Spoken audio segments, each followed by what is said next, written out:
பாட்டும் இல்லை ஜோடியும் இல்லை, ராமராஜனுக்கு நேர்ந்த கதி. நீண்ட இடைவெளிக்கு பிறகு, பல ஆண்டுகளுக்கு பிறகு ராமராஜன் கதாநாயகனாக நடித்த படம் சாமானியன். இந்த படத்தை ஆர் ராகேஷ் கதை, திரைக்கதை, வசனம் எழுதி இயக்கியிருக்கிறார். மதியழகன் தயாரித்திருக்கிறார். ராதாரவி, சிம்ருதா வெங்கட் மற்றும் பலர் நடித்திருக்கிறார்கள். ராமராஜன் படம் என்றாலே அதில் விதவிதமான கலர் சட்டைகளை போடுவார். அவருடைய சட்டைகளுக்கு பெயரே ராமராஜன் சட்டை என்று பெயர். சாமானியன் படத்தில் கலர் சட்டையே ராமராஜன் போடவில்லை. ராமராஜன் படம் என்றாலே இளையராஜா இசை தான். இந்த படத்துக்கும் இளையராஜா தான் இசை. ஆனால் ஒரு பாடல் காட்சி கூட கிடையாது. பாடல் காட்சி இல்லாமல் இளையராஜா எதுக்கு என்று இளையராஜாவே கேட்டிருக்கிறார். ஜோடியும் இல்லை, ராமராஜனுக்கு சோடியும் இல்லை, ஜோடியும் இல்லை, பாட்டும் இல்லை. அப்படி ஒரு படத்தில் நடித்திருக்கிறார் ராமராஜன். படத்தின் பெயர் சாமானியன். தெலுங்கானாவில் தியேட்டர்கள் மூடல். தெலுங்கானா மாநிலத்திலே சமீபத்தில் தமிழ்நாட்டில் நடந்தது போல சட்டமன்ற தேர்தல் நடந்தது. அங்கே தெலுங்கானாவில் இப்போ பல மால் தியேட்டர்கள் வந்துவிட்டன.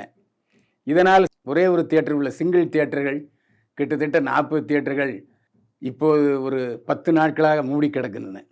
இன்னும் 10 நாள் கழித்து பல பேன் இண்டியா படங்கள் வெளிவரும்போது நாங்கள் திறப்போம், அதுவரை தியேட்டர் மூடி இருக்கும் என்று சிங்கிள் தியேட்டர் ஓனர்கள் சங்கம் அறிவித்திருக்கிறது.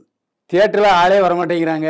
ஆளில்லா டீ கடையில் எதுக்கு டீ ஆற்றணும், அதனால் ஆட்களே வராத சூழ்நிலையில் எதுக்கு தியேட்டர்களை ரன் பண்ணணும் என்று சொல்லி தெலுங்கானாவில் உள்ள தியேட்டர் அதிபர்கள், சிங்கிள் தியேட்டர் அதிபர்கள் கடந்த 10 நாட்களாக தியேட்டரை மூடிவிட்டார்கள். ராதாவிடம் எல்லை மீறிய விடிவி கணேஷ். சமீபத்தில் ஒரு தனியார் டிவியில் குக்கு வித்து கோமாளி நிகழ்ச்சி நடந்து கொண்டிருக்கிறது. அந்த நிகழ்ச்சியிலே ராதா நடுவராக இருக்கிறார். அந்த நிகழ்ச்சியில் கெஸ்டாக கலந்துக்கிட்டார் விடிவி கணேஷ், நைட்ஷோ நடிகர், தயாரிப்பாளர். அவர்கிட்ட ஒரு கேள்வி கேட்டாங்க, உங்களை எந்த மாதிரியான மனைவி வேண்டும் என்று. அப்போது அவர் சொன்னார், நான் ராதா மாதிரி நடிகை கல்யாணம் பண்ணணும்னு விரும்பினேன், ஆனால் எங்கள் வீட்டில் அம்பிகாவை கல்யாணம் பண்ணி வச்சிட்டாங்க, எனக்கு ரொம்ப வருத்தம்தான் என்று சொன்னவுடன் எகிரி பாய்ந்தார் ராதா. ஓட ஓட விரட்டி அடித்தார் விடிவி கணேஷை. காரணம் என்னென்னா, ராதாவும் அம்பிகாவும் சகோதரிகள். ஆனால் அம்பிகா கொஞ்சம் குண்டாகி விட்டார். அதனால் விடிவி கணேஷ் அப்படி நக்கல் அடித்தார். அதன் காரணமாக விடிவி கணேஷை அந்த நிகழ்ச்சியில் ஓட ஓட விரட்டினார் நடிகை ராதா. நேயர்களே, தொடர்ந்து பரபரப்பான துணுக்குகளை அடுத்த வாரம் சொல்கிறேன். அதுவரையில் பொறுத்திருங்கள். மீண்டும் சந்திப்போம். வாழ்க வளமுடன்.